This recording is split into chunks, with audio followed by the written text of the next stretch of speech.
Chairman Pirzada Naushad Siddiqui ভাইজান তাকে বরণ করে নিচ্ছেন আমাদের জেলার সভাপতি ইএক্স বিএসএফ হাবিব শেখ মহাশয়।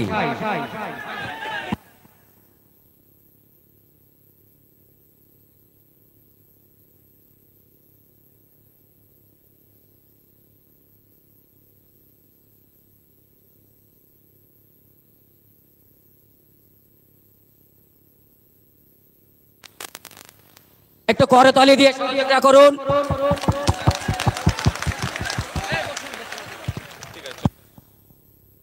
আমাদের সেই প্রাণপ্রিয় ভাইজান বক্তব্য রাখবেন, ওনাকে বক্তব্য রাখার জন্য আমরা অনুরোধ করছি।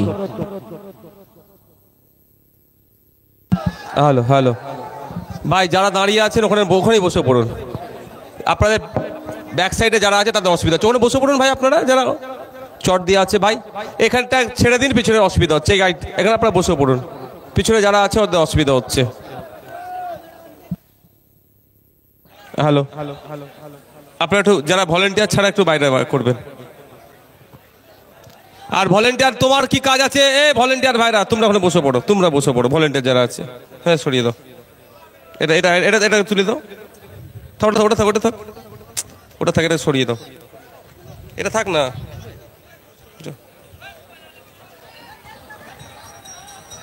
আরে বসে পড়লে শুনতে সুবিধা হবে ভাই, আপনারা কথা বলবেন। আরে ভাই বসতে লজ্জা লাগছে নাকি?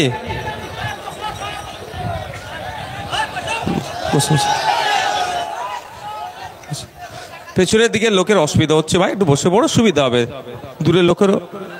দূরের লোকের দেখতে সুবিধা হবে ভাই। যারা আছেন ওই দিকটা চট আছে, ওখানে অনেক চট দিয়ে আছে, বসে পড়েন। মুর্শিদাবাদের মানুষকে নিয়ে রাজ্য সরকার কেমন খেলা খেলছে একটু শুনতে চান তো নাকি ভাই? মুর্শিদাবাদের মানুষকে মানুষ ভাবে না, শুধু ভোটার করে রেখেছে। সেই তথ্য আমি আপনাদের বলবো, তথ্য দিয়ে বলবো। একটু যদি শোনার চিন্তা ভাবনা করেন তাহলে একটু এই কথার মধ্যে আপনি ওকে বসতে বলবেন, তাকে বসতে বলবেন, আমার বক্তব্যর মাইন্ডটা ডিস্টার্ব হবে, কনসেন্ট্রেট ব্রেক হবে। ওই জন্য আমি অনুরোধ করছি একটু যখন বলবো আপনারা একটু চুপ থাকবেন। বন্ধুগণ, আপনারা এসেছেন আজকে পরিযায়ী শ্রমিকদের উপরে যে অত্যাচার হচ্ছে তার প্রতিবাদে, কাশ্মীরের পেহেলগাঁওতে যে সন্ত্রাসবাদী হামলা হয়েছে তার প্রতিবাদে, এবং আমাদের রাজ্যে 26,000 চাকরি বাতিল হয়েছে। এই বাতিলের কাদের দুর্নীতি বঞ্চনার শিকার করা হচ্ছে সেইটাকে জানিয়ে আজকে এই প্রতিবাদ সবাই। সাথে আমি আর একটা বিষয় কথা আলোচনা করব যেটা এখানে নাই, সেটা কি ওয়াকাফ আইনের কেন বিরোধিতা করতে হবে। তার আগে বলছি, এই শামশেরগঞ্জ ধুলিয়ানে ওয়াকাফ আন্দোলনকে সামনে রেখে যে সাম্প্রদায়িক দাঙ্গা লাগিয়েছে এটা শাসক তৃণমূল কংগ্রেস সম্পূর্ণ দায়ী। ওর হিংসাতে ওর তৃণমূল কংগ্রেসের জন্য আমাদের মুর্শিদাবাদের নাম বদনাম হয়েছে। আমি আস্তে আস্তে দেখছিলাম সম্ভবত স্বরূপনগর বাজার, স্বরূপপুর বাজার আছে, স্বরূপপুর বাজার মন্দিরের চাতানে একটা মুসলিম ভাই সবজি বিক্রি করছে। এটাই তো সম্প্রীতির মুর্শিদাবাদ ভাই। এই মুর্শিদাবাদে হিন্দু মুসলমান মারামারি হতে পারে? তাহলে কারা করিয়েছে? রাজনৈতিক কারবারিরা। এই রাজনৈতিক কারবারিদের কাছ থেকে আমাদেরকে দূরে থাকতে হবে। ওরা ক্ষমতায় কেউ আসার জন্য আর কেউ ক্ষমতায় টিকে থাকার জন্য মানুষে মানুষে বিভেদ লাগিয়ে দিতে চাইছে। তাই বন্ধুগণ, সময় থাকলে আমি সেই বিষয়েও কথা বলবো। এখন আসা যাক, আমি দ্বিতীয় পয়েন্ট থেকে শুরু করছি। কাশ্মীরের পেহেলগাঁওতে সন্ত্রাসবাদী হামলাতে 26 জন নিরীহ নাগরিক শহীদ হয়েছে। আর সাথে সাথে ওই সন্ত্রাসবাদীদের বিরুদ্ধে লড়াই করতে গিয়ে আমাদের এক পশ্চিম বাংলার আর্মির ভাই শহীদ হয়েছে। এবার প্রশ্ন, এই শহীদ হয়ে যাবার পরেই বিজেপির নেতারা বিভিন্ন জায়গাতে সাধারণ হিন্দু ভাইকে উত্তেজিত করার চেষ্টা করছিল, যে দেখ ধর্ম দেখে দেখে মেরেছে, নাকি কলেমা পড়তে বলেছে সেই জন্য মেরেছে, এই রকম বলে উত্তেজিত করাচ্ছিল। আমার একটা প্রশ্ন এখানে, তার আগে বলি, হ্যাঁ সত্যি কথা বলছি, আমি যার স্বামী মারা গিয়েছে আমি তার বাড়িতে গিয়েছিলাম বেহালাতে, সমীর গুহ স্যারের বাড়িতে গিয়ে তার ফ্যামিলির সাথে আমি কথা বলেছিলাম যে সত্য কথা কি।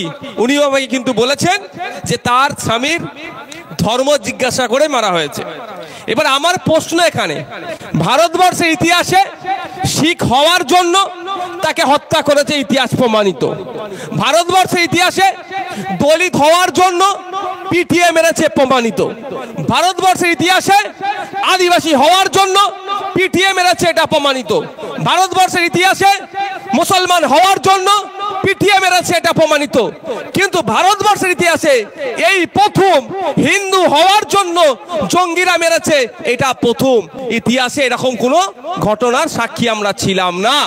কিন্তু ইতিপূর্বে যতজন ভারতবর্ষ পরিচালনার দায়িত্ব ছিল, অর্থাৎ prime minister of India, PM of India, যতজন প্রধানমন্ত্রী ছিলেন, কোন প্রধানমন্ত্রী কিন্তু নিজে থেকে বলেনি যে আমাকে ভোট দাও আমি হিন্দুদের রক্ষা করব।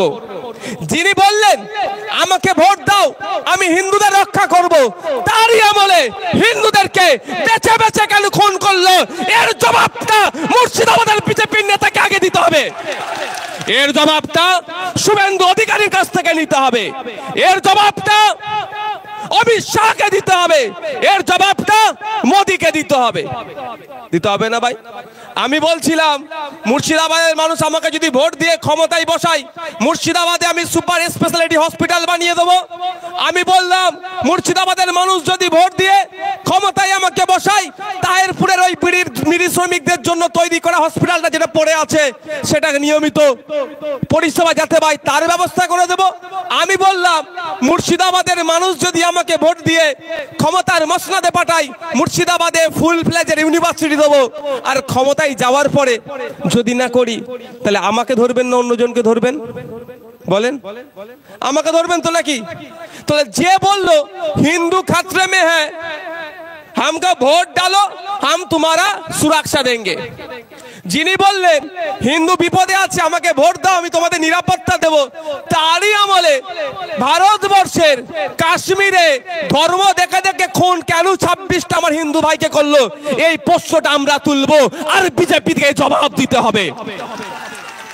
এই প্রশ্নটা আমাদের তুলতে হবে যে কাশ্মীরে 5 মিটার 10 মিটার ছাড়া ছাড়া সেন্ট্রাল ফোর্স থাকে, সেই কাশ্মীরে কিভাবে পাকিস্তান বর্ডার থেকে যে জায়গায় খুন হয়েছে সেই জায়গার দূরত্ব কতটা জানেন?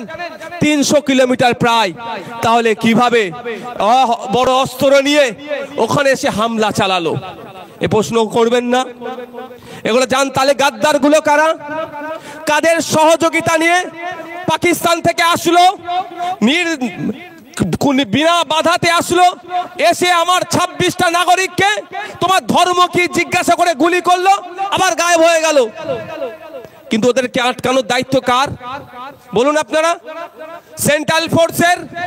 আটকানোর দায়িত্ব আইভির, আটকানোর দায়িত্ব প্রশাসনের। তারা আটকাতে পারলো না কেন? বা তাহলে প্রশাসনের মধ্যে কোনো গাদ্দার ছিল?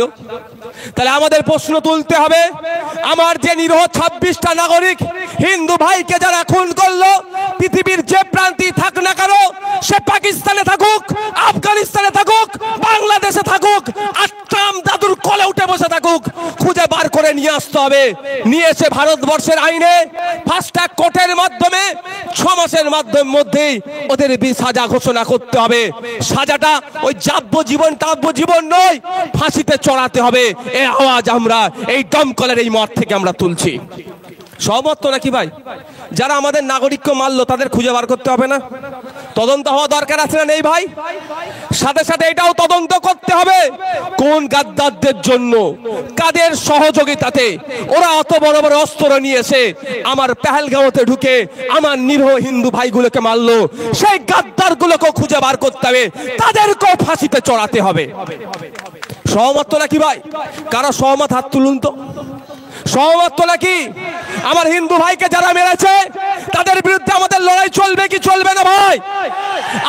চলবে কি চলবে না? আর যে গাদ্দারদের জন্য আমার হিন্দু ভাইগুলোকে শহীদ হতে হলো, তাদের বিরুদ্ধে আমাদের লড়াই চলবে কি চলবে না? কিন্তু এই উত্তরটা কে দেবে? মোদি, শুভেন্দু অধিকারী কদিন খুব লাফালাফি করছিল, এখন লাফালাফি বন্ধ করে দিয়েছে যেই থেকে আমি বলা শুরু করেছি। তোমাকে তো উত্তর আগে দিতে হবে ভাই।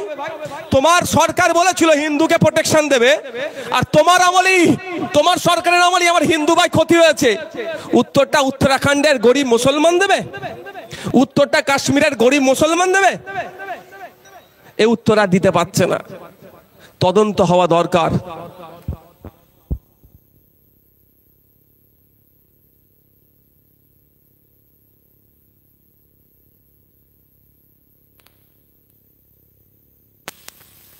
হ্যালো হ্যালো হ্যালো হ্যালো, ওটা চেঞ্জ করে নিয়ে আসো, ব্যাটারি শেষ হয়ে গেছে মনে হয়।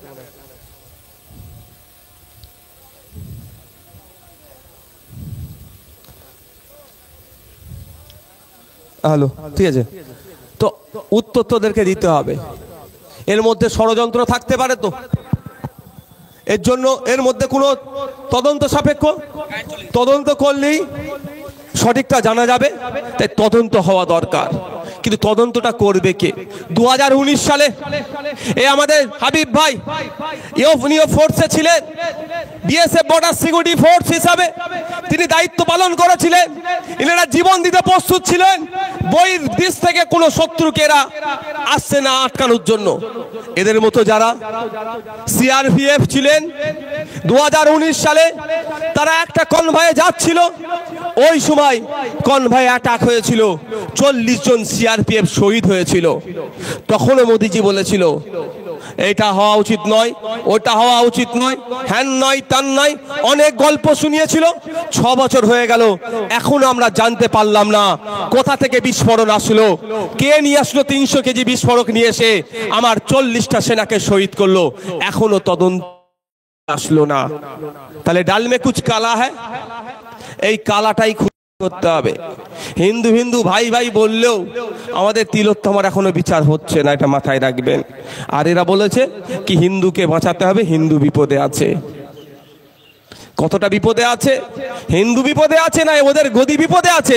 যদি মানুষ একটু চোখ খুলে দেখে সবটাই ঠিক হয়ে যাবে। সমস্যা আমাদের এখানেই, যে মুর্শিদাবাদের মাটিতে এই বলছিল আমার আগে কি পরিযায়ী শ্রমিকদের কি করেছে, ফ্যাক্টরি বানিয়েছে। শুধু ফ্যাক্টরি করে ক্ষান্ত হয়েছেন কি? আপনাদের কাজ নাই। পাট শিল্প এখানে একটা সময় বিখ্যাত ছিল, এখন পাট কি হচ্ছে, মাটি ফেলে দিতে হচ্ছে। পাট চাষ বন্ধ করে দিয়েছে, কারণ পাট চাষ, পাটকে যদি আমরা বিদেশে এক্সপোর্ট করতে পারতাম তাহলে দুটো পয়সা আসতো, সে হয়নি। দুর্ভাগ্য আমাদের এটাই। থাক বন্ধুগণ, বিষয়বস্তুতে আসি। পরিযায়ী, দ্বিতীয় যেটা পয়েন্ট, পরিযায়ী শ্রমিকদের উপরে অত্যাচারের বিরুদ্ধে আজকে আমাদের প্রতিবাদ সভা।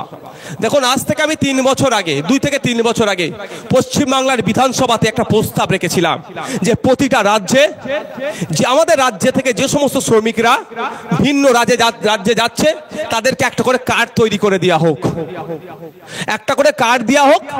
সেই কার্ডে তার নাম, ফোন নাম্বার, তার ফ্যামিলির নাম, ফোন নাম্বার সব থাকবে। এবং প্রতিটা রাজ্যে, একটু ঠান্ডা মাথায় একটা শুনবেন আপনারা আমি কি বলছি, কি প্রস্তাব রেখেছিলাম। আর প্রতিটা রাজ্যে একটা করে অফিসার রাখা হোক। কেরলে, কর্ণাটকা, তামিলনাড়ু, মহারাষ্ট্র, হরিয়ানা, দিল্লি, পাঞ্জাব, উড়িষ্যা, আসাম, যত রাজ্য আছে সব রাজ্যে একটা করে অফিসার নিয়োগ করে রাখা হোক। কারণটা কি? অনেক সময় তখনকারে বলেছিলাম পুলিশ প্রশাসন আমাদের শ্রমিকদেরকে অনেকভাবে হ্যারাস, লোকাল ল্যাঙ্গুয়েজ না জানার ফলে আরো বেশি অত্যাচারের শিকার হতে হয়। তো 2 থেকে 3 বছর আগে বলেছিলাম। আর এখন বলুন তো, প্রায় আমার কাছে ফোন আসছে যে পুলিশ তুলে নিয়ে চলে যাচ্ছে, নিয়ে গিয়ে বাংলাদেশি বলে আটকে রাখছে। তার ভোটার কার্ড, তার আধার কার্ড নিয়ে লোকাল সেই থানাতে আমার লোককে দিয়ে যোগাযোগ করিয়ে, ওই এসপিকে যোগাযোগ করিয়ে আমার যতটুকু ক্ষমতা আছে তাদেরকে বার করার চেষ্টা করছি। কিন্তু এটা তো আমার দায়িত্ব নয়, এটা তো দায়িত্ব সরকারের। সরকারের প্রথম দায়িত্ব থাকা দরকার ছিল পশ্চিম বাংলায় এই মানুষকে কাজের ব্যবস্থা করা, ইন্ডাস্ট্রি নিয়ে আসা। কারখানা তৈরি করা, এখানকার মানুষ এখানে থেকে, রাজ্যের মানুষ রাজ্য থেকে কাজ করবে তার ব্যবস্থা করা। তার পরিবর্তে এখানকার মানুষ ভিন্ন রাজ্যে যাচ্ছে, কাজে যাচ্ছে, সেখানে ইদানিংকালে দেখছি ব্যাপকভাবে বাংলায় কথা বলার জন্য কি হিন্দু কি মুসলমান নির্বিশেষে তাদেরকে তুলে নিয়ে চলে যাচ্ছে। তাদেরকে তুলে নিয়ে গিয়ে বাংলাদেশি বলে কখনো রাস্তায় দাঁড় করিয়ে, খালি গায়ে রৌদ্রতে গরু ছাগলের মতো দাঁড় করিয়ে তাদের সাথে অমানসিক অত্যাচার করছে। এটা বন্ধ করা দরকার। এটা বন্ধ তখনই হবে যখন আমার রাজ্য সরকার অন্য রাজ্য সরকারগুলোকে বলিষ্ঠ ভাষায় আক্রমণ করবে, প্রতি উত্তর দেবে। কারণ একটা তথ্য বলছি, আমাদের রাজ্য থেকে মাত্র 21 লক্ষ শ্রমিক ভিন্ন রাজ্যে কাজ করছে। আমরা পশ্চিম 21 লক্ষ মানুষ, অত যে রাজ্য আছে সব রাজ্যে কাজ করছে। আর ভিন্ন রাজ্য থেকে আমাদের রাজ্যে মানুষ কত আসে জানেন? প্রায় 2 কোটি। উড়িষ্যা কদিন আগে দেখেছিলেন না? উড়িষ্যায় শুধু মুসলমান নয়, এটা কেউ ভুল ভ্রান্তির মধ্যে জড়াবেন না। আমি যতটুকু খবর পেয়েছি, মুসলমান হওয়ার জন্য উড়িষ্যা থেকে তাড়িয়ে দিয়েছে এরকম নয়। মুর্শিদাবাদের মানুষও আছে, এক ভাই বাংলায় কথা বলার জন্য তার গলায় জবের মালা ছিল, তাকেও হ্যারাসমেন্ট করেছে, তাকেও সেখান থেকে তাড়িয়েছে। হিন্দু মুসলমান নয়, বাংলায় কথা বললেই নাকি ওদের নজরে আমরা বাংলাদেশি হয়ে যাই, তাই আমাদের উপরে অত্যাচার নেমে আসছে।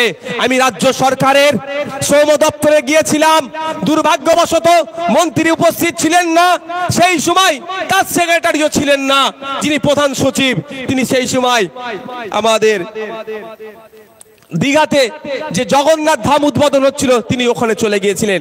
যাক, তাকে আমি কাগজ জমা দিয়ে এসেছিলাম, তাকে আমি বলে এসেছিলাম, বিধানসভার মধ্যেও বলেছি যে উড়িষ্যা থেকে 3 লক্ষ শ্রমিক পশ্চিম বাংলায় এসে শান্তির সাথে আমাদের পুলিশি প্রোটেকশন দিয়ে তারা রুজি রুটি কামাচ্ছে, উড়িষ্যায় তার বাড়িতে পাঠাচ্ছে, তার ছেলেপুলেরা খেয়ে বড় হচ্ছে। আর আমাদের পশ্চিম বাংলার মাত্র 30,000 শ্রমিক উড়িষ্যাতে থাকলে আমাদের 30,000 উপরে কেন আক্রমণ হচ্ছে? এর জবাবটা দিতে হবে। আক্রমণটা বন্ধ করার ব্যবস্থা সরকারকে নিতে হবে, কিন্তু সরকার নেয়নি। মারটা খাচ্ছে কে? গরিব হিন্দু। মারটা খাচ্ছে কে? মুসলমান। মারটা খাচ্ছে কে? আদিবাসী। মারটা খাচ্ছে কে? দলিত। সেই জন্য ওদের টনক নড়েনি। তাই আমি বিধানসভায় যে প্রস্তাব রেখেছিলাম, আমার রাজ্যের মুখ্যমন্ত্রী যদি উড়িষ্যা সরকারকে ফোন করে বলে, যদি আমার রাজ্যের নাগরিকের উপরে অত্যাচার বন্ধ না হয়, তোমার যে 3 লাখ আমার রাজ্যে আছে এদেরকে কিন্তু বাসে তুলে আমি উড়িষ্যায় পাঠিয়ে দেবো। দেখবেন সেকেন্ডের মধ্যে, মুহূর্তের মধ্যে অত্যাচার বন্ধ হয়ে যেত না? হতো না ভাই? করেছে কি? করেছে? কেন বলুন তো? আপনাকে মানুষ ভাবেনি, ভোটার ভাবে। আপনাদেরকে মানুষ ভাবলে আপনাদের হয়ে কথা বলতো, আপনাদেরকে ভোটার ভাবে। আর জেনে গিয়েছে এদেরকে বিজেপির ভয় দেখাবো আর সব ভোটটা আমি নিয়ে নেবো।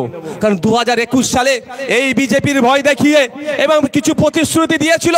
বক্সিপুরের ব্রিজ আছে না, এখন কি পারাপার শুরু হয়ে গেছে নাকি? হ্যাঁ, হয় না?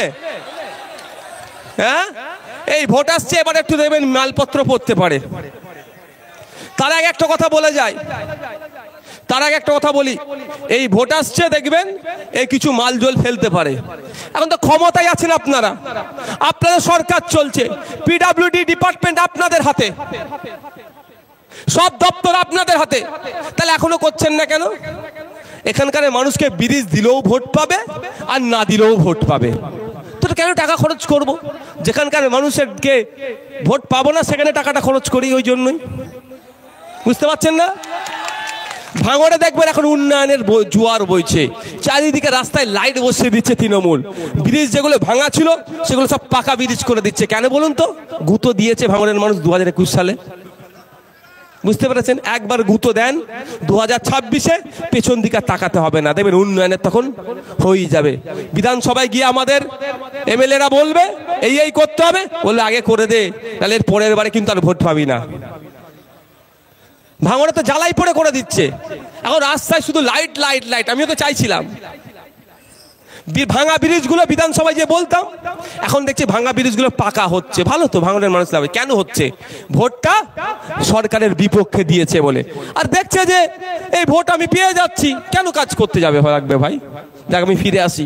আপনি বলুন, আমি বিধানসভার মধ্যে আপনাদের জন্য চিৎকার করেছি, এটা দরকার ছিল মুর্শিদাবাদের যে সমস্ত 20টা বিধায়ক আছে, শাসক দলের 20টাই বিধায়ক তো নাকি, 22টার মধ্যে 20টা বিধায়ক, অন্য কোনো জেলায় মনে হয় আছে কি বলতে পারবো না, 20টা বিধায়ক বিধানসভার মধ্যে গিয়ে এই শ্রমজীবী ভাইদের জন্য কথা বলেনি।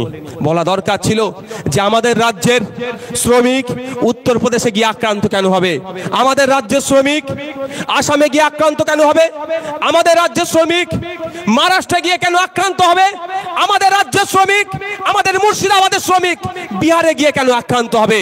যদি বিহারে গিয়ে আমার রাজ্যের শ্রমিক আক্রান্ত হয়, আমার রাজ্য সরকার বিহারের রাজ্য সরকারকে ফোন করে বলবে যে ওই আক্রমণ বন্ধ করো, আর যারা আক্রমণ করেছে তাদেরকে ধরে জেলে ভরাও, না হলে বিহার থেকে প্রায় 10 থেকে 20 লক্ষ শ্রমিক আমাদের পশ্চিম বাংলায় আছে, তাদেরকে কিন্তু পুশব্যাক করব। তাহলে অত্যাচার বন্ধ হতো না? বিহার পুলিশ তৎপরতা দেখাতো না? তাহলে বিহার পুলিশ আমার রাজ্যের নাগরিককে তুলে নিয়ে গিয়ে বাংলাদেশি বলে ডিস্টার্ব করতো? আচ্ছা, যদি আমাদের প্রত্যেকের হাতে একটা করে কার্ড দিয়ে দিত, একটা করে কার্ড দিয়ে দিত যে আমরা এটা পরিযায়ী শ্রমিক, বাংলাদেশ, এই আমাদের বাংলাদেশি নয়, আমাদের পশ্চিম বাংলার, তাহলে পুলিশ যখন তুলে নিয়ে যাচ্ছে বাংলাদেশি বলে প্রথম ওই কার্ডটা দেখাতে পারতো। আর তারপরে যদি নোডাল অফিসার থাকতো, সাথে সাথে ওই রাজ্যের নোডাল অফিসারকে ফোন করে দিত। সবাইকে তো একবারই তুলে নিয়ে যাচ্ছে না। আমরা যেখানে থাকি বাঙালি ভাইরা, সেখানে এক জায়গায় থাকি, সব তো 3 জনকে তুলে নিয়ে গেছে, নম্বর সবার কাছে কম বেশি তখন পেয়ে যেত। তাহলে তখন কি ফোন করতো, স্যার আমাদের অমুক জনকে তুলে নিয়ে গেছে। আমি বলুন আপনাকে তামিলনাড়ুতে নিয়ে যাই, তামিলনাড়ুতে তামিল ভাষা, তাই তো নাকি? হ্যাঁ, তামিল ভাষায় কথা কজন বলতে পারবে? কানের ওপর দিয়ে যাবে, মাথার ওপর দিয়ে যাবে, কি বলছে রে, স্বাভাবিকভাবে। ঠিক তামিলনাড়ুর মানুষজন, আমার যে সিকিউরিটি আছে, আমরা বাংলায় বললে হ্যাঁ ওই তাকিয়ে থাকে, স্বাভাবিক ব্যাপার। তো তামিলনাড়ুর পুলিশ তুলে নিয়ে গেছে, তুমি যদি যতবারই বলো আমি ভারতীয়, আমি ভারতীয়, আমি ভারতীয়, ও ভাববে আমাকে বলছে, খিস্তি দিচ্ছে। আমি এটা বোঝানোর জন্য বলছি, মানে কি আর বুঝতে পারবে না তো। যদি বলি I am Indian, I have lot of evidence, বার করে যেমন একটার পরে this is my voter card and this is my Aadhaar card and this is my PAN card, তাহলে একটু ভাই বলবে না ঠিক আছে, বসে কথা বলবে।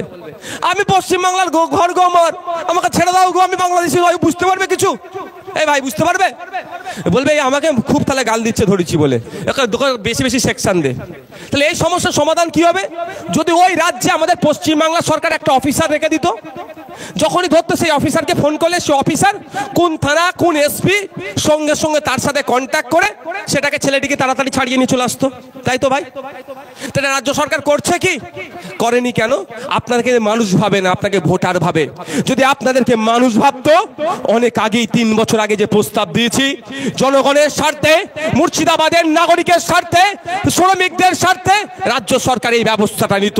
আমি আপনাকে এখানে দাঁড়িয়ে চ্যালেঞ্জ করে যাচ্ছি, 2026 সালে মুর্শিদাবাদের 22টা সিট আছে, ওই 22টা সিটে রাজ্য সরকারকে হারান।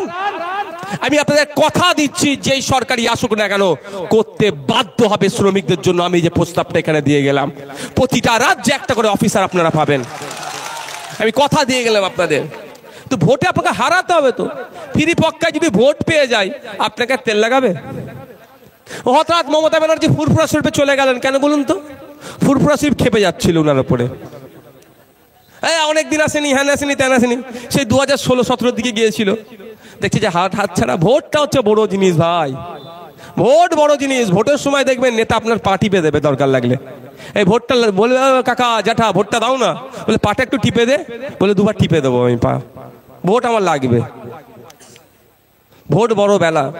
আপনি যদি ভোটে যদি ওদেরকে একবার দুর্বল করতে পারেন, তখন দেখবেন আপনার হয়ে কথা বলবে। মাথায় রাখুন যে আপনি যদি নিরাপত্তায় থাকতে চান, আপনার ভোটের গুরুত্বটা যারা শাসকে আছে তাকে বুঝিয়ে দেন, তাহলেই দেখবেন আপনি নিরাপদে থাকতে পারবেন। আর অন্যথায় আপনি কাজে যাচ্ছেন, ওই লাশুয়ে তো অহরহবারই ফিরছে। শুধু লাশুয়ে ফিরছে না, লাশও যথাসময়ে আপনার বাড়িতে এসে পৌঁছাচ্ছে না। এই আমাদের এতে পুরুলিয়াতে প্রায় 2 থেকে 3 জন অর্থের অভাবে লাশ নিয়ে আসতে পারলো না।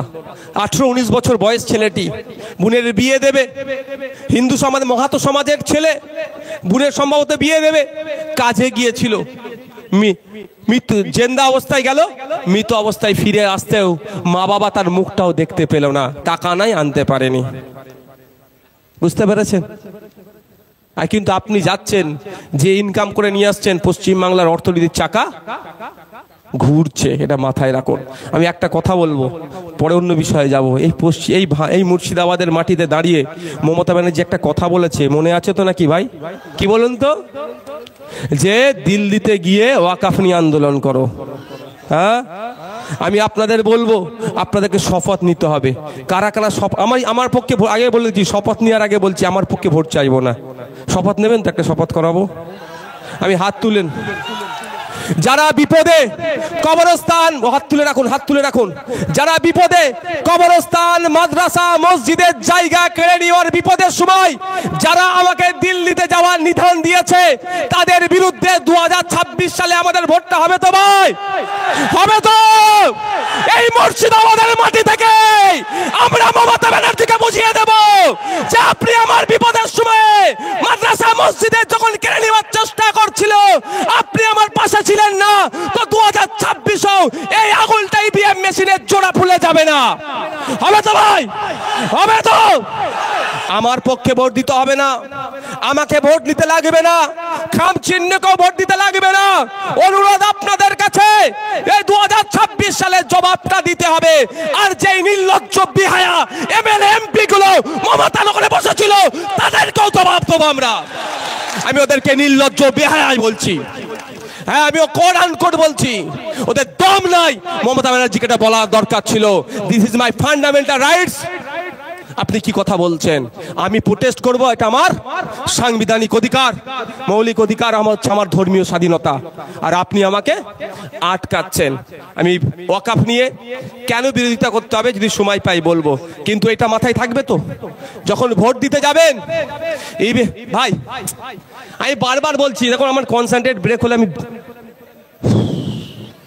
আরে বসতে অসুবিধা কি হচ্ছে বলো তো? চট দিয়ে আছে, ওখানে বসো না ভাই।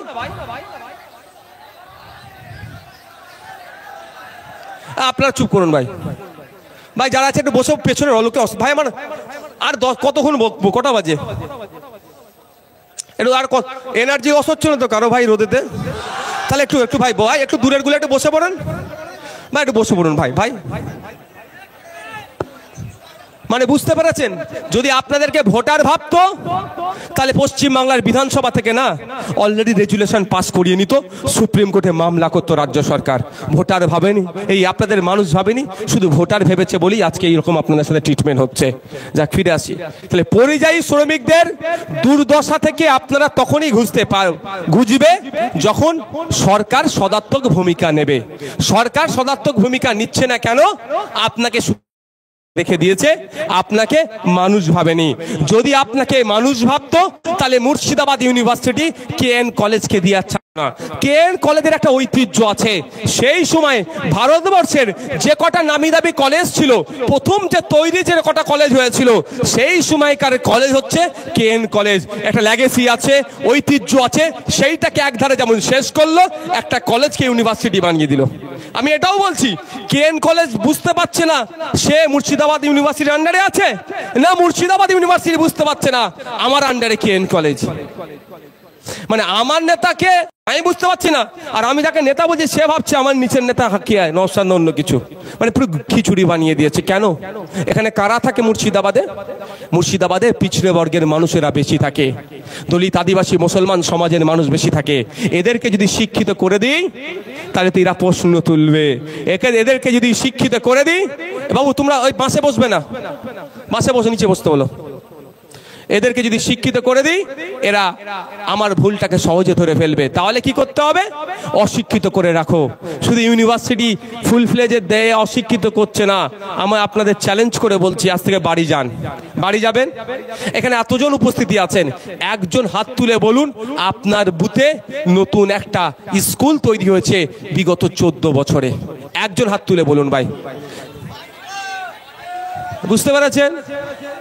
কিন্তু এখানে সবাই হাত তুলবে, বুথেতে হয় লিগাল নালে ইললিগাল মদের দোকান মমতা ব্যানার্জি করে দিয়েছে, এটা সবাই হাত তুলবে, তাই তো নাকি?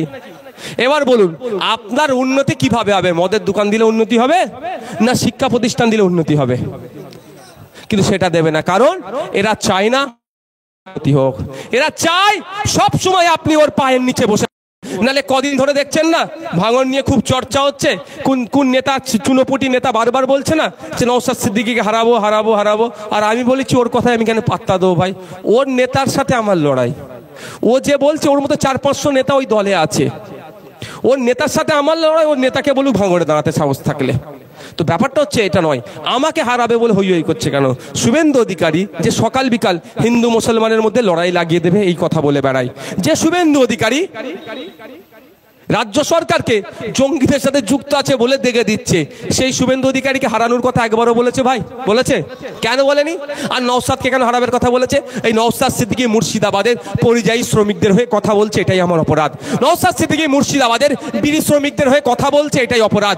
নওশাদ সিদ্দিকী তাহিরপুরের এই তাহিরপুর না তারাপুর ওটা যে বিড়ি শ্রমিকদের জন্য যে হসপিটালটা বন্ধ হয়ে পড়ে আছে সেটা খোলার জন্য কেন বিধানসভার মধ্যে কেন মন্ত্রীকে জবাবদিহি করছে, তাই সেটাই অপরাধ। নওশাদ সিদ্দিকীর অপরাধ এটাই। শামশেরগঞ্জ ফারাক্কার মানুষ প্রতি বছরে গঙ্গা ভাঙনে ধ্বংস হয়ে যাচ্ছে কেন?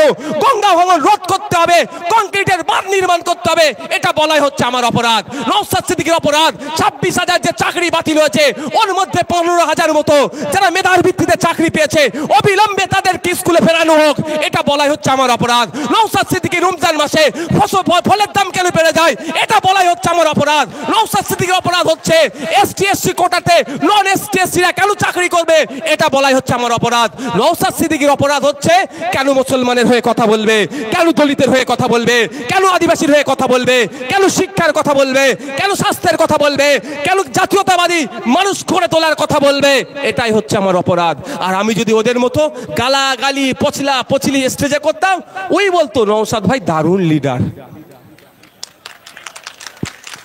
বুঝতে পারছেন না আমার অপরাধটা কি? বুঝতে পেরেছেন তো? আমি আপনার হয়ে কথা বলছি বলে। ঠিক ওই রকম অপরাধ আমাদের মধ্যে একজন করেছে, তাকে খুন হতে হলো। কে জানেন? হ্যাঁ, আনিস খান তো আছে, আর একজন রিসেন্ট। অবশ্যই আনিসকে তো রাজ্য সরকারই মেরেছে। বলছিল আমার ফেভারিটকে ফেভারিট জায়গায় পাঠিয়ে দিয়েছে। বলুন যাক, এখন বড় বড় নতুন নতুন নেতা যুক্ত হচ্ছে, আরো হবে। কি বলতে যাচ্ছিলাম? ও একজনকে খুন হতে হয়েছিল, কে বলুন তো?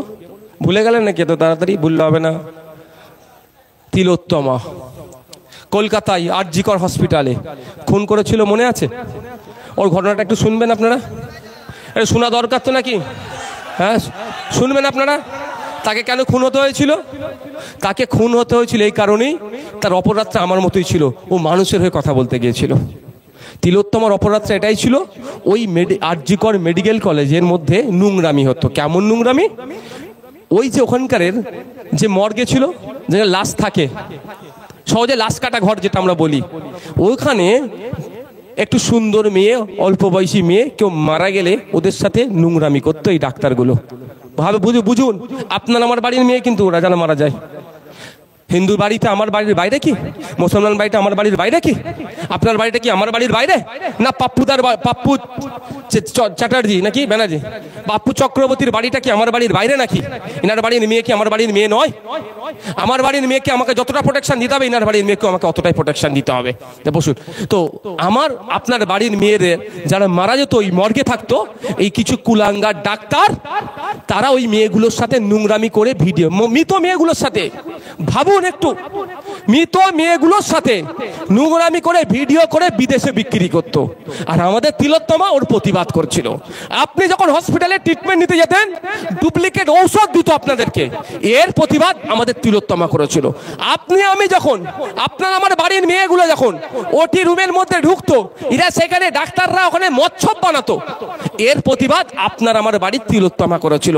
সেই জন্যই মেয়েটিকে প্রথমে খুন করে তারপরে ধর্ষণ করিয়েছে। এবার এবার বলতে পারেন ধর্ষণ খুন করে কেন ধর্ষণ করালো? এখানে যদি একটা লাশ পাওয়া যায় এই দমকল এলাকাতে, প্রথমে আমরা বলি আরে কেন ওকে মেরে দিল, এই কারণটা খুঁজি না? যাতে করে ওই মেয়েটিকে কেন মেরেছে, ধর্ষণ এই জন্যই করানো হয়েছে যাতে আমরা বলি ধর্ষণ করেছিল, নামটা বলে দিতে পারে, ওই জন্য মেরে দিয়েছে, কেসটা চাপা দেওয়ার চেষ্টা করেছিল। কিন্তু আপনার আমার মতো মানুষ সারা রাজ্যের জাত ধর্ম নির্বিশেষে ফুরফুরা শরীফ থেকে শুরু করে তারকেশ্বর থেকে শুরু করে বিভিন্ন জায়গার মানুষ রাস্তায় নেমে যখন প্রতিবাদ করলাম, তখন আমরা কিছু জানতে পারলাম আসল রহস্যটা কি। এইগুলো শুধু তাই নয়, এরা এত বড় অপদার্থ ডাক্তার আমাদের তিলোত্তমের প্রতিবাদ করেছিল, মৃতদেহগুলোকেও এরা বিক্রি করে দিত, হাড় গোড় এরা বিক্রি করে দিত মৃতদেহের, এর প্রতিবাদ করেছিল। তাহলে আমাদের জন্য করেছিল তো, আমাদের জন্য প্রতিবাদ করতে গিয়ে ওকে খুন হতে হলো। ওর পরিবার মানে আমাদের পরিবার, এখনো কিন্তু আমরা বিচার পাইনি। আর শুভেন্দু অধিকারী হিন্দু হিন্দু ভাই ভাইয়ের গল্প দিচ্ছে। শুভেন্দু অধিকারীকে বলবো, যদি সত্যিকারে তুমি হিন্দু হিন্দু ভাই ভাই হলো, দুটো জিনিস আগে করে দেখাও, দুটো জিনিস আগে করে দেখাও। প্রথম কথা হচ্ছে, শুনেছি শুভেন্দু বাবুর পেট্রোল পাম্প আছে অনেক কটা, পেট্রোল পাম্পের সামনে লিখে দেও হিন্দু হিন্দু ভাই ভাই, মুসলমানের তেল নাই, তাহলে মুসলমানে বিক্রি করবো না, একটা করে দেখাও, তাই না? তাই তো, ও তুমি বিজনেস মুসলমানদের কাছ থেকে করে নিচ্ছ, মুসলমান ছেলেরা ভুক ভাগ বাইক নিয়ে আসছে, তেল ভরছে চলে, তখন ভাল লাগছে। আর শুধু গরিব হিন্দুর কাছে গিয়ে তুমি হিন্দু হিন্দু ভাই ভাই গল্প শোনাচ্ছ। আর দ্বিতীয় কথা হচ্ছে, তিলোত্তমার ধর্মীয় পরিচয়টা কি আমি নতুন করে বলবো না, আমি ধর্ম দিকে প্রতিবাদ করি না, কিন্তু আজকে বলতে এই জন্যই বাধ্য হচ্ছি। তাহলে তিলোত্তমার হিন্দু ধর্মীয় পরিচয়, ভাই হিন্দু সবাই জানি এটা আমরা। তো তিলোত্তমার যারা খুনি তাদের সব কটাকে ধরে জেলের মধ্যে ঢুকাও। কেন বলছি জেলের মধ্যে ঢুকানোর জন্য বলছি আমি, কেন জেলের মধ্যে ঢুকানোর জন্য বলছি?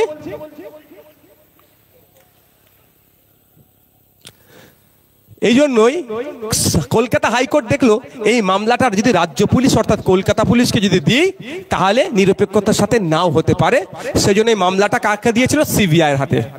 আর শিয়ালদা কোর্ট থেকে যে অর্ডার হলো, ওই সঞ্জয় রায় বলে ছেলেটি যে মানে এ হলো কনভিক্ট হলো, ও যে রায় দিয়েছে সেই রায়ের যে কপি আছে সেখানে বলা হচ্ছে সিবিআই বা উকিলদের মাধ্যমে জানতে পারছি কলকাতা পুলিশ যে তদন্তটাই করেছে সিবিআই সেই তদন্তটাই চালিয়ে দিয়েছে।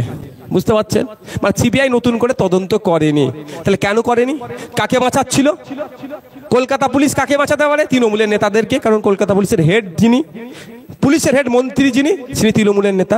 আর সিবিআই এসে কাকে বাঁচালো? সেই তৃণমূলের নেতাকে বাঁচালো। আমি একটা প্রমাণ আপনাদের দিয়ে দিচ্ছি, একটা প্রমাণ। ওই জায়গায় সিবিআই দাবি করছে ওই রাত্রিরে যেখানে তিলোত্তমাকে যেখানে খুন করেছে ওই যে করিডোরটা ছিল, ওই করিডোরে 54 থেকে 55 জন যাতায়াত করেছে। এই তিলোত্তমার কথা বলছি বলে কারো রাগ হচ্ছে না তো? শুনতে রাগ হচ্ছে নাকি? একদম ওই সব যেন মাথায় না ঢুকিয়ে দেয়। যাবে শুভেন্দু অধিকারী যা করছে আর মমতা ব্যানার্জি তাকে যা করার সুযোগ দিচ্ছে, আমার তো ভয় লাগছে। পাড়ায় পাড়ায় না দ্বন্দ্ব লেগে যায়। মমতা ব্যানার্জি পূর্ণ সহযোগিতা করছে। মমতা ব্যানার্জি যদি ওর ঘাটটা ধরে জেলের মধ্যে ভরে রাখতো না, তাহলে আমাদের হিংসা দেখতে হতো না। মমতা ব্যানার্জি ওকে ছেড়ে রেখেছে, কারণ ওকে ছেড়ে রাখলে হিন্দু মুসলমানের মধ্যে বিভেদ তৈরি হলে দুজন মিলে ক্ষমতায় থাকবে। ওরা ভাগযোগ করে ক্ষমতায় আছে ভাই। আমি মনে করি শুভেন্দু অধিকারী হচ্ছে আর মমতা ব্যানার্জি ভাগযোগ করে ক্ষমতায় আছে, ওরা তুই যুক্তি করে ক্ষমতায় আছে। যাক, আমি ফিরে আসি। তো 54-55 জনকে ওই দিনকে রাত্রে ওখান থেকে যাতায়াত করতে দেখেছে সিবিআই। ওই 54-55 জনকে খুঁজে পাচ্ছে না, এরা কারা চিনতে পারছে না। হতে পারে দিল্লি থেকে এসেছে তো ওই জন্য নাও চিনতে পারে, কিন্তু চিনার তো জায়গা আছে। কি জায়গা?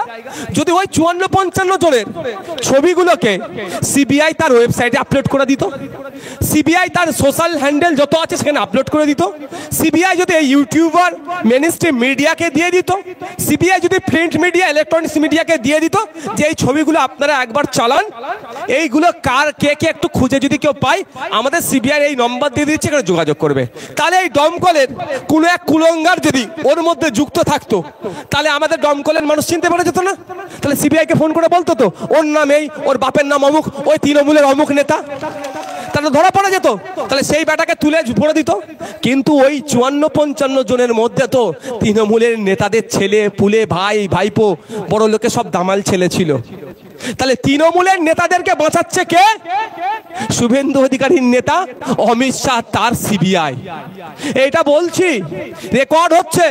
দেখুন, সেন্ট্রাল লেভেলের ন্যাশনাল লেভেলের মিডিয়া চ্যানেল এখানে বসে আছে। ন্যাশনাল লেভেলে মিডিয়া চ্যানেল আছে, মেইন স্ট্রিম মিডিয়া আছে। আমি একটুও বলতে আমার গলা কাঁপছে না, আমি দায়িত্ব নিয়ে বলছি এই কেসটা শুভেন্দু অধিকারী আর মমতা ব্যানার্জি মিলে দাফন করে দিয়েছে। যদি কেসটা বাঁচাতে চাই, যারা যারা অন্যায় করেছে যদি আমরা দেখতে চাই, তাহলে আমাদের উচিত হবে জাত ধর্ম বর্ণ নির্বিশেষে 2026 সালের আগে এখন থেকে প্রস্তুতি নিতে হবে। যেই তিলোত্তমা আমাদের জন্য খুন হয়েছে, সেই তিলোত্তমার পরিবারকে তথা আমরা ন্যায় যতদিন না পাচ্ছি আমরা ঘরে বসে থাকবো না, আমরা গণতান্ত্রিক প্রক্রিয়ায় আন্দোলন করে যাব। আচ্ছা, তিলোত্তমা যেদিনকে ডিউটি দিচ্ছিল, আর মেডিকেল কলেজে কি একা ডিউটি দেয় ভাই? আর ডক্টর ছিল না, আর নার্স ছিল না? তাদেরকে তো জিজ্ঞাসা করতে পারতো ঘটনাটা কি। জিজ্ঞাসা করেছে ভাই? আমি এত বড় কথা বলে যাচ্ছি, ওই দিনকে মানে যেদিন ঘটনা ঘটেছে তার পরের দিনে বিদেশিগামী ফ্লাইট গেছে, বিদেশের ফ্লাইট আর টেক অফ হয়তো, ওই ফ্লাইটে খোঁজ নিয়ে দেখুন তৃণমূলের নেতার কটা ছেলে পালিয়েছে বিদেশে। যদি সঠিক বিচার শুভেন্দু অধিকারীদের সিবিআই করে, তাহলে দেখবেন বিদেশ থেকে ধরে নিয়ে আসছে, হয়তো দুবাই থেকে ধরে নিয়ে আসছে, কালপিটের মধ্যে যুক্ত আছে। এটাও আমি বলে দিলাম, দায়িত্ব নিয়ে আমি বলছি। কেন করছে না? যারা মনে করছেন বিজেপি করছেন একটু একটু, যে তৃণমূলকে জব্দ করার জন্য বিজেপি করছেন, যারা যে এইবার জব্দ করবে, ও তৃণমূলকে জীবনে বিজেপি জব্দ করবে না, পাড়াতে বরঞ্চ আপনি জব্দ হয়ে যাচ্ছেন। আর যারা ভাবছেন বিজেপিকে ঠকানোর জন্য তৃণমূল, 2021 সালের আগে তৃণমূল ছিল কলকাতায়, আর 2021 সালে এখন বহরমপুর শহর দমকল শহরে চলে এসছে। আর 2026-ও যদি মনে করেন তৃণমূলকে দিয়ে বিজেপিকে ঠকাবো, তাহলে আপনার বেডরুমে কিন্তু বিজেপি ঢুকে যাবে। বুঝতে পেরেছেন? কে আসছে কে যাচ্ছে দেখার দায়িত্ব অনেক নিয়েছি। 75 বছর ধরে 1951 সাল থেকে দায়িত্ব নিয়ে আসছি, কে আসবে কে যাবে, কাকে হারাতে হবে কাকে জিতাতে হবে। নিজের কথা একবারও ভাবলাম না। নিজের কথা যদি ভাবতাম তাহলে ভাইপোর মতো হয়ে যেতেন আপনারা, আপনাদের ছেলেদের চোখের ট্রিটমেন্ট করতে আমেরিকাতে যেতে পারতেন। নিজের কথা ভাবলেন না, পরের কথা শুধু ভাবলেন। ওকে আটকাতে হবে তাকে আটকাতে হবে, একে জিতাতে হবে ওকে হারাতে হবে, এই গল্পতে শুধু আপনি আমি ঘুরলাম। যদি মনে করিয়ে আমাকে জিততে হবে, এবার সময় 2026, আমাকে জিততে হবে। আমি পরিযায়ী শ্রমিক, আমাকে জিততে হবে। আমার বক্সিপুরের ব্রিজ চাই, আমাকে জিততে হবে। আমার এলাকার উন্নয়ন চাই, আমাকে জিততে হবে। আমার এলাকায় ইউনিভার্সিটি চাই, আমাকে জিততে হবে। যদি না মনে করতে পারি, এই 75 বছর ধরে যে ছেলে খেলা করেছে এখনো করতে হবে। মুসলমানকে তো বাঁচাতে 2011 সালের আগে এসেছিল। এখন বুকে হাত দিয়ে বলুন তো মুসলমানের অবস্থা ভালো না খারাপ জায়গায় আছে? এতদিন আর্থিকভাবে দুর্বল ছিলেন, এখন সামাজিকভাবেও দুর্বল হয়ে গেছেন। এই ট্রেনে বাসে দেখছেন না ধর্মীয় স্লোগান তুলে কেমন গালাগালি করছে? ধর্মীয় স্লোগানের সাথে সাথে গালাগালি দিচ্ছে। তাহলে লাভ হচ্ছে না লস হচ্ছে? আপনি তো বাঁচাবার দায়িত্ব ছিলেন কাউকে, আপনি বাঁচতে পারছেন? আপনি বাঁচতে পারছেন না, অন্যজনকে বাঁচাবেন বলছেন। হবে কি করে ভাই? আমি এখন ভাই ফর্মুলা সোজা আমার, আগে আমি বাঁচবো তারপরে দিদি বাঁচবে। আমি বাঁচতে পারলাম না, দিদিকে বাঁচাবো, আমি লাভ হবে কি করে? ফর্মুলাটা কাজে লাগান। আপনি বলুন 2011 সালের আগে আপনাকে বলেছিল মুসলমান খাতরে মে হ্যাঁ, মুসলমানরা আমাকে ভোট দাও, তোমাদের জন্য এই করে দেবো সেই করে দেবো। মুর্শিদাবাদকে নিয়ে অনেক গল্প শুনিয়েছিল, সারা রাজ্যের মুসলমানদের অনেক গল্প শুনিয়েছিল। লাভ হয়েছে কিছু? হলে বলবেন আমাকে, আমি তাহলে বন্ধ করে দেবো। লাভ হয়েছে কি বলুন তো? পাড়ায় পাড়ায় মাতাল চাষ করে দিয়েছে। পাড়ায় পাড়ায় মাতাল চাষ করে দিয়েছে, লাভ করেছে। আর কিচ্ছু করেনি, আর কিচ্ছু করেনি। একটা প্রমাণ দিতে বলুন যেটা মুসলমানদের জন্য করেছে, একটা সিঙ্গেল উদাহরণ আমাকে দিতে বলুন যে এই কাজটা মুসলমানদের জন্য করেছে। হ্যাঁ, ওটা পরবর্তীতে বিস্তারিত বলবো। ঠিক মোদিজি যেমন ওয়াকাফ নিয়েছে, মুসলমানদের যেমন উপকার করতে চেয়েছে, ঠিক দিদিমণি ওবিসির নতুন সার্ভে করে ঠিক অতটাই মুসলমানদের উপকার করতে চেয়েছে। এই মনে হয় মোদিজি মুসলমানদের উপকার করবে? যেমন বিশ্বাস হয় না। আর ওই ওয়াকাফ সংশোধনী আইনে, এই সরি আপনার নতুন ওবিসি বি যেটা করেছে এই লিস্টে, সেটাও আমার বিশ্বাস হয় না। তার প্রমাণ আমি হাতে নাতে দেবো, কয়েকটা দিন আর একটু বেশি স্টাডি করছি, করে আমি দেবো সব কিভাবে মুসলমানদেরকে শেষ করছে।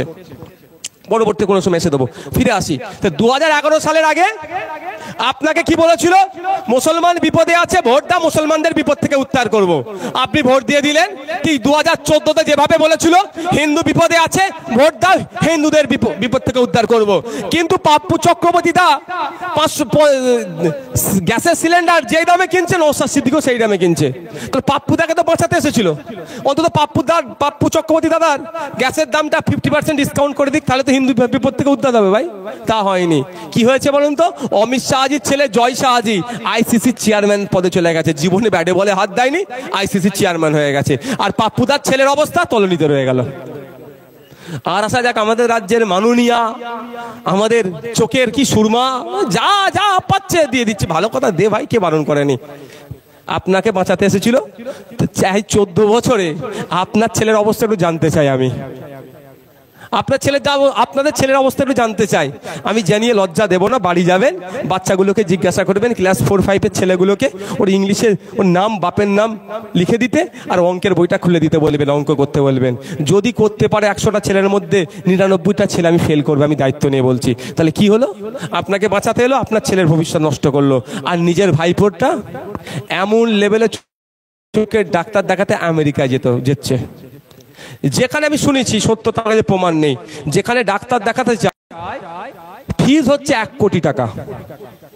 আমরা এই হসপিটালে যাই না, কোনো জায়গায় 5 টাকার ফিজ হয়, কোনো 100 টাকা, কোনো 200 টাকা, কোনো 500 টাকা ফিজ হয় না। এই ফিজ যাতে কন্ট্রোল হয় তার জন্য আমি প্রতিবাদ করছি। এই আমরা যাই না বিভিন্ন জায়গায় এক্সরে করি, একটা সারা রাজ্যে একটা রেট হওয়া দরকার। অপারেশন করছে সারা রাজ্যে 1 রেট হওয়া দরকার। তার থেকে যদি কেউ কম নেয়, ওয়েল অ্যান্ড গুড, প্রাইভেটের ক্ষেত্রে আমি বলছি। কিন্তু সেটা হয়নি, আগামী দিন হয়তো হতে পারে, এই দাবিটা বারবার করছি। যাক, যেখানে চোখের ডাক্তার দেখাতে যায় 1 কোটি টাকা শুধু ফিজ, ঔষধ পালা আলাদা, এক্সরে তুমি কি করবে সেগুলো আলাদা, শুধু ফিজ হচ্ছে 1 কোটি টাকা। কিন্তু 14 বছর ধরে আপনার ছেলেকে ABCD ওয়া কখা না শিখতে পেরে ধ্বংস করে দিল। আর আমি আমার ভাইপোকে এমন স্বাবলম্বী করে দিলাম, চোখের ডাক্তার দেখাতে আমেরিকায় যাচ্ছে। এটা বুঝতে হবে আমাদেরকে। যখন এই খেলাই ধরে ফেলছেন, শুভেন্দু দাকে তখন হয়তো ফেস টাইমে কল করছে, এই শুভেন্দু সব ধরে ফেলেছে রে, কি করতে হবে? মহেশতলা একটু ঝামেলা লাগিয়ে দে। বুঝতে পারছেন না? কি করতে হবে দিদি বলো? 4টে ভয়ঙ্কর কথা বলে দে, মুসলমানদেরকে জিহাদি ফিয়াদি বলে দে। দিদি তো আমাদেরকে ভালোবাসে, দিদি তো আমাদের, দিদির চোখে আমরা চোখের মণি। তাহলে আমাকে যখন গাল দিচ্ছে, দিদি নিশ্চিতভাবে কষ্ট হবে, তাই তো নয় ভাই? আমি ভুল বলছি নাকি? আপনাকে দিদি বলছে ভালোবাসি, আপনার লাশের ওপর দিয়ে এনআরসি হবে বলছে। লাশ আমি চাইছি না, যখন আমাকে কেউ গাল দিচ্ছে, তাহলে তো দিদির তো আমার একটু কথা বলা দরকার। কথা বলছে। আমি দিদির জায়গায় হলে যদি এত ভালোবাসা দেন, যে এই ধরনের করবে, হিন্দু মুসলমানের বিভেদ করবে, ঘাটটা ধরে জেলের মধ্যে রেখে দিতাম। না, জেলের ভাত খা, বাইরে বেরোবি না, জেলের হাওয়া খা। সেটা করেছে?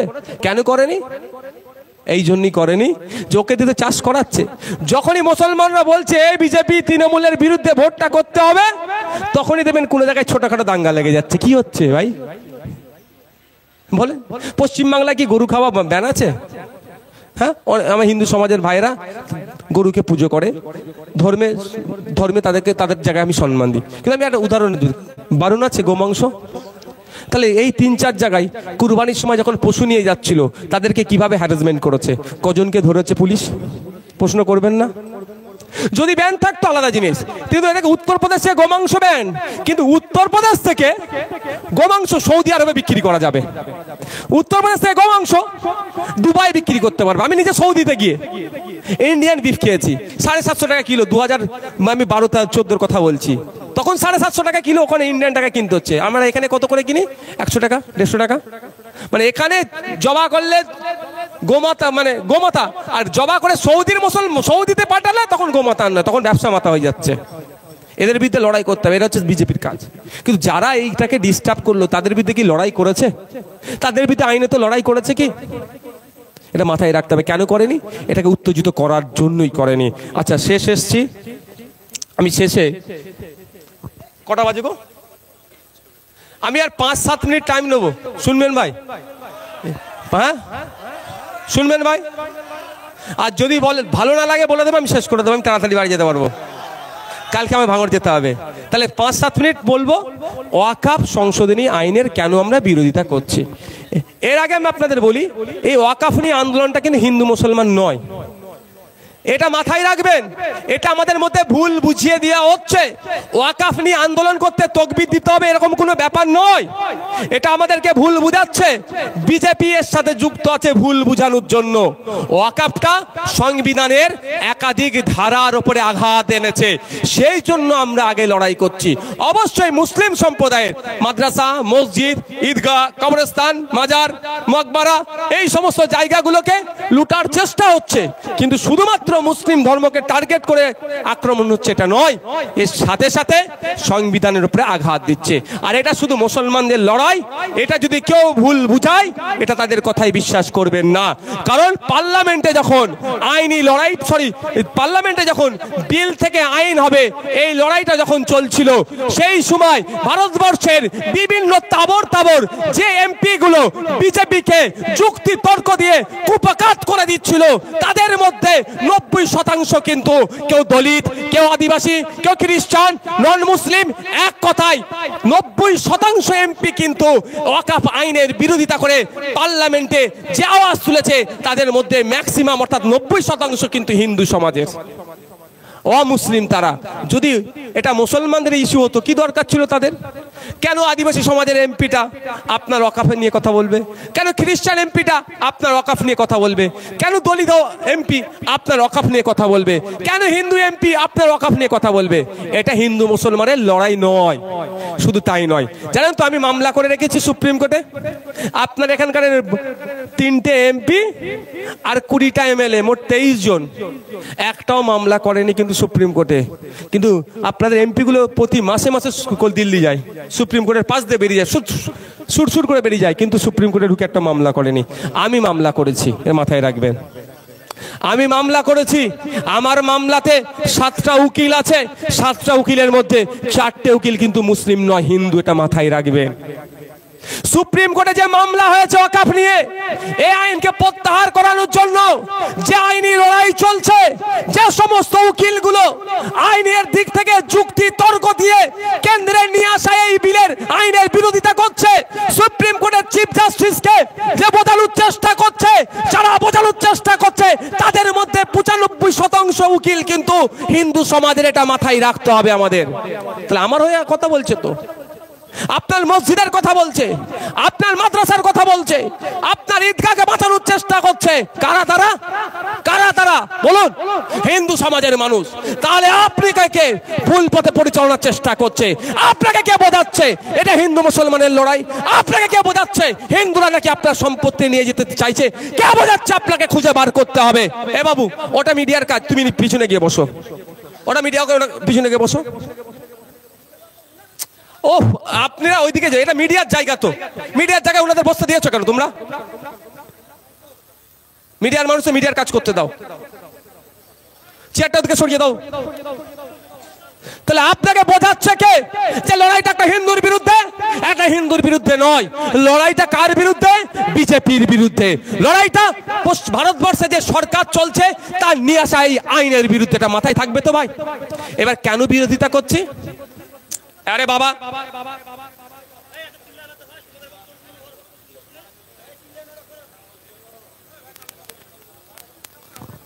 এরপরে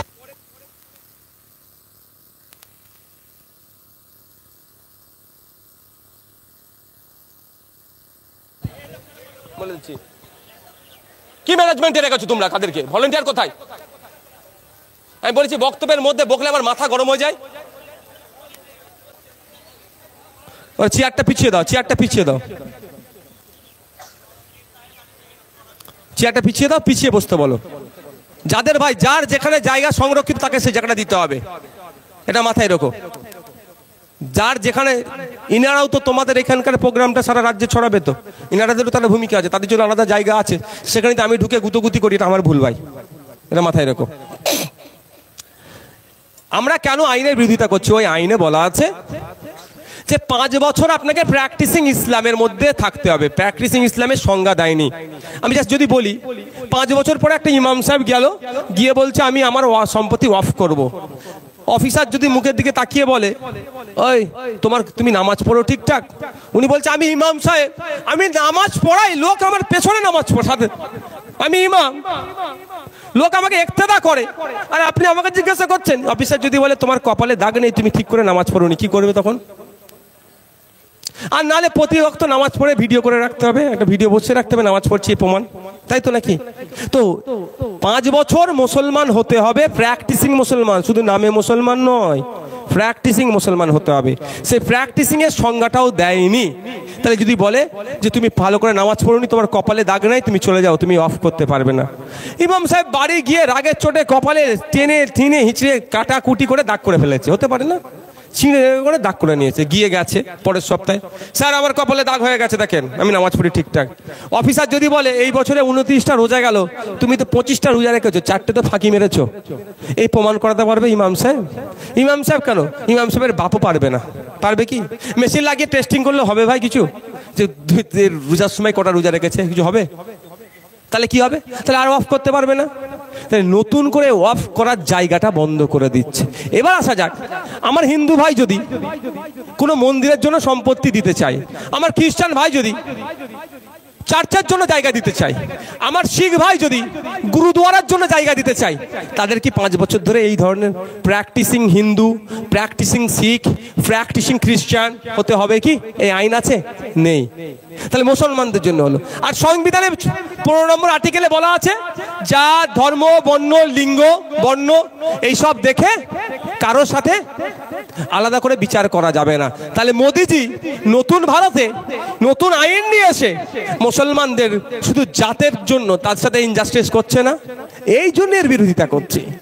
কেন বিরোধিতা করছে এই আইনের? এই আইনে বলা আছে ইন্ডিয়ান লিমিটেশন অ্যাক্ট 1963 এতদিন পর্যন্ত প্রিন্সিপাল অ্যাক্ট 107 যেটা ছিল, অর্থাৎ লিমিটেশন অ্যাক্ট প্রযোজ্য হবে না। লিমিটেশন অ্যাক্ট কি? কোনো জায়গায়, ধরুন আপনার নিজস্ব জায়গা আছে, ওই জায়গায় 12 বছর যদি কেউ বসবাস করে ফেলে, আপনি তাকে তুলতে পারবেন না। যদি তুলেও দেন, ও ভাই যদি কোর্টে চলে যায়, কোর্ট ওকে ওর জায়গার সত্তার মালিক বানিয়ে দেবে। এটা লিমিটেশন অ্যাক্ট 1963 অনুযায়ী। এতদিন পর্যন্ত হিন্দু ভাইদের মন্দিরের জায়গায় কেউ যদি বসে থাকে, গির্জার জায়গায়, গুরুদুয়ারার জায়গায় এবং মাদ্রাসা মসজিদের জায়গায় 12 বছর কেন 22 বছর বসে থাকলেও কেউ দাবি করতে পারবে না, অর্থাৎ লিমিটেশন অ্যাক্ট অনুযায়ী সে ওটা করতে পারবে না। এতদিন পর্যন্ত ছিল। নতুন আইনে কি করলো? ওই লিমিটেশন অ্যাক্টটা তুলে দিল 107, অর্থাৎ আপনার জায়গায়, ওয়াকাফের জায়গায় কেউ যদি বসে বলে আমি 12 বছর ধরে বসে আছি, তাহলে সেই জায়গা সে সত্তার মালিক হয়ে যাবে, মানে দখল করতে জায়গাটা সুবিধা হবে। এতদিন ওয়াকাফ সম্পত্তি, মন্দিরের সম্পত্তি, গির্জার সম্পত্তি, গুরুদুয়ারার সম্পত্তি কেউ দখল করার সুযোগ ছিল না। এখন নতুন আইনে ওইগুলো এখনো সুযোগ নাই, ওয়াকাফ সম্পত্তি দখল করার সুযোগ করে দেওয়া হলো। ঠিক যেভাবে দখল নেওয়ার চেষ্টা করছে বহরমপুরের মসজিদের ওয়াকাফ সম্পত্তিটা, আমি নিজে গিয়েছিলাম বলে এতদিন চুপ আছে, এখন নতুন আইনে কিন্তু ওটা দখল করে নিতে পারে। কি ক্ষতি হবে আপনাদের বলছি। পীর গোরাচাঁদ আব্বাসী রহমতুল্লাহ আলাইহির মাজার হাড়ুয়া বিধানসভার মধ্যে আছে। হাড়ুয়া বিধানসভায় মধ্যে ওনার মাজার আছে। ওনার মাজারের নামে 1000 বিঘা সম্পত্তি ছিল ওয়াকাফ। এখন কমতে কমতে কমতে মাত্র 5 বিঘাও আর নাই, এই 5 বিঘা হচ্ছে। তাহলে 995 বিঘা সম্পত্তি লুট হয়ে গেছে। কিন্তু আইন এতদিন ছিল কি জানো? আইন এতদিন ছিল, আইন ছিল যদি ওই 995 বিঘা সম্পত্তি উদ্ধারের আইনটা ছিল। এখন সরকারের সিট দ্বারা সোজা নয়, ওই জন্য উদ্ধার করতে পারছে না। আগামীতে আমাদের মতো কেউ সরকার এসে গেলে ও তো এমনি উদ্ধার করে নেবো। ও মন্দিরের জায়গা তুমি দখল করে রেখেছো, ওঠ মন্দিরকে ফেরত দে। গির্জার জায়গা তুমি দখল করেছো, চলো গির্জাকে ফেরত দাও। গুরুদুয়ারার জায়গা তুমি দখল করেছো, চলো উঠে যাও, গির্জাকে ফেরত দাও। মসজিদের জায়গা তুমি দখল করেছো, চলো উঠে যাও, মসজিদকে ফেরত দাও। তাই তো নাকি? ওয়াকাফের জায়গা তুমি দখল করেছো, উঠে যাও, ওয়াকাফকে ফেরত দাও আইন অনুযায়ী। কিন্তু এখন যে নতুন আইন করে দিয়েছে, সেই আইনে আর 995 বিঘা সম্পত্তি ফেরত পাওয়া যাবে না। তাহলে এটা মোদি মুসলমানদের উপকার করলো না ক্ষতি করলো? ক্ষতি করেছে। যে ক্ষতি করেছে তার বিরুদ্ধে লড়াই করতে হবে কি হবে না? তার বিরুদ্ধে লড়াই করব। আর শামশেরগঞ্জের গরিব নিরীহ হিন্দু মুসলমানের মধ্যে তাহলে লড়াই কারা লাগালো? বলেন খারাপ লাগছে? খারাপ লাগছে?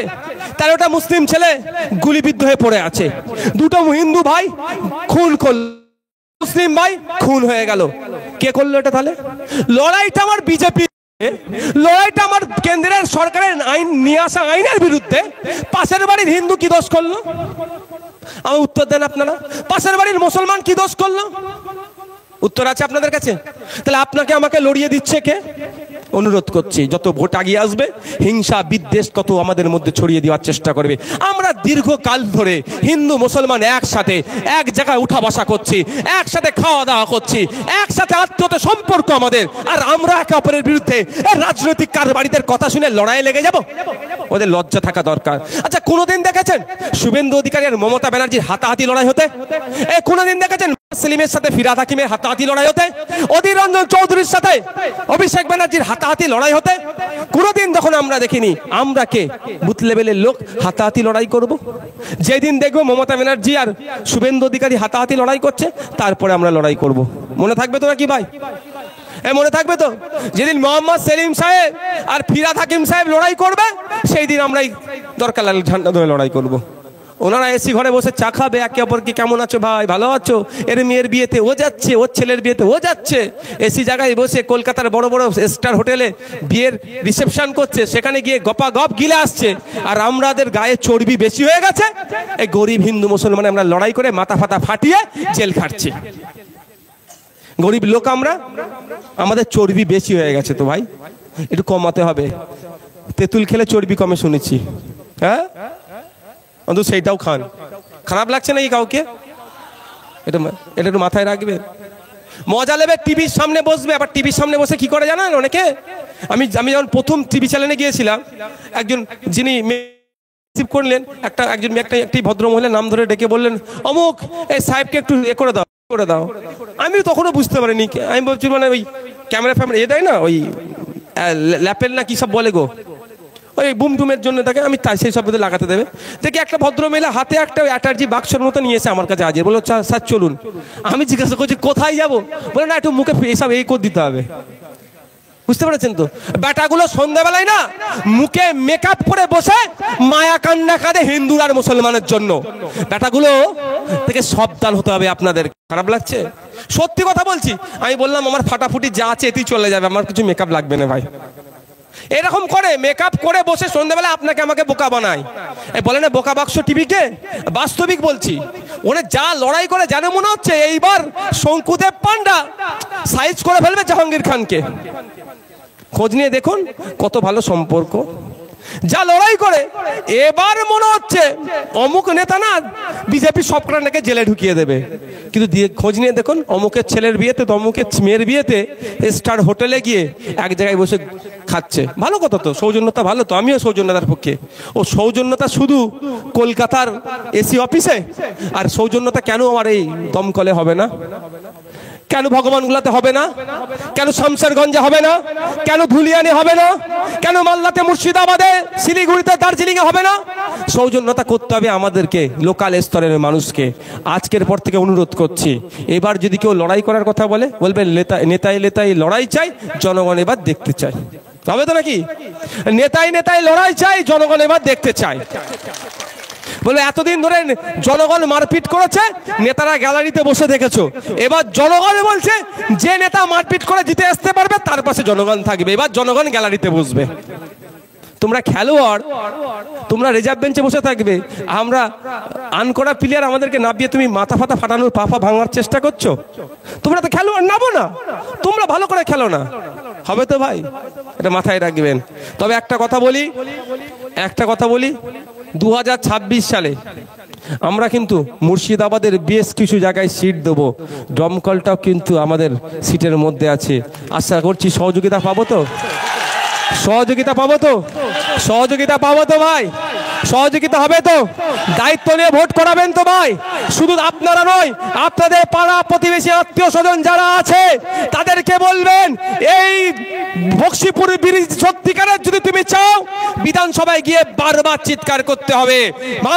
ভাঙড়ের মানুষ যেভাবে ভাঙড় থেকে জিতিয়ে পাঠিয়েছিল বলে ভাঙড়ের অকেজ ব্রিজগুলোকে আজকে এখন কংক্রিটের ব্রিজ হচ্ছে, ভাঙড়ের অন্ধকার রাস্তাগুলো আজকে আলোকিত হচ্ছে, ভাঙড়ের কাদা রাস্তাগুলো আজকে ঢালাই রাস্তা হয়ে যাচ্ছে।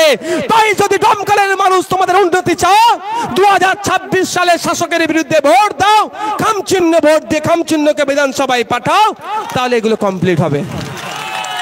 সকলে ভালো থাকবেন, সুস্থ থাকবেন। আর একটা কথা বলে আমি ছেড়বো, একটা 2 মিনিট টাইম লাগবে ভাই, আর 2 মিনিট টাইম নেবো। ভোট আগিয়ে আসলে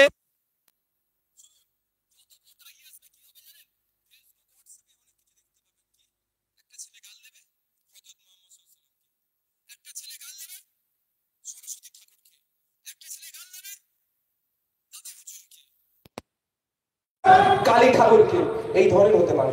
যত ভোট আগিয়ে আসবে এই ধরনের কীর্তি কালাম চলবে।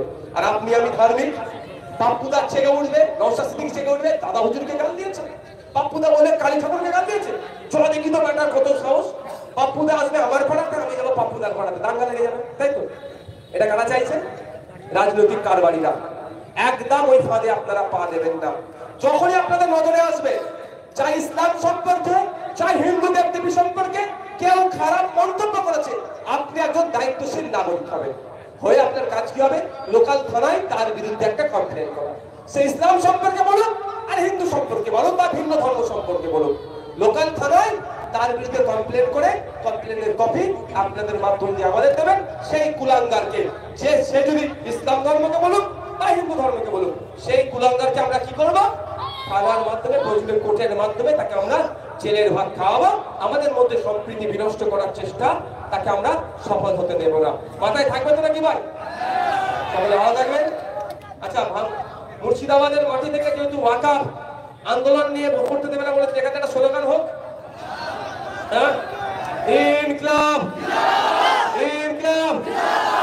পরিযায়ী শ্রমিকদের উপর অত্যাচার হচ্ছে কেন? রাজ্য সরকার তুমি জবাব দাও। মুর্শিদাবাদ, মালদা, দিনাজপুরে পরিযায়ী শ্রমিকদের উপর অত্যাচার হচ্ছে কেন? রাজ্য সরকার জবাব দাও, জবাব দাও, জবাব দাও। পরিযায়ী শ্রমিকদের উপর অত্যাচার হচ্ছে কেন? রাজ্য সরকার জবাব দাও। এই পশ্চিমবঙ্গের মাটি দিয়ে ওয়াকাফ আন্দোলন হবে, রাজ্য সরকার তুমি রাখতে পারবে না, পারবে না। কাশ্মীরে কিভাবে যেভাবে সন্ত্রাসবাদী হামলা হলো তার প্রতিবাদী নেসুলার ফ্রন্ট লড়ছে, লড়বে, লড়ছে, লড়বে। সন্ত্রাসবাদী হামলা হলো তার প্রতিবাদী নেসুলার ফ্রন্ট লড়ছে, লড়বে, লড়ছে, লড়বে। হামলা সম্পূর্ণ দায়ী কেন্দ্র সরকারকে নিতে হবে, নিতে হবে। অবিলম্বে তদন্ত করে কাতারগুলোকে খুঁজে বার করতে হবে, বার করতে হবে। সেই সমস্ত কাতারগুলোকে ফাঁসিতে চড়াতে হবে। 26 রাজ্যের চাকরি বাকি রয়েছে, তাই ভাই রাজ্য সরকারকে নিতে হবে, নিতে হবে। অবিলম্বে যারা স্বচ্ছভাবে চাকরি পেয়েছে তাদেরকে পুনরায় স্কুলে পৌঁছাতে হবে।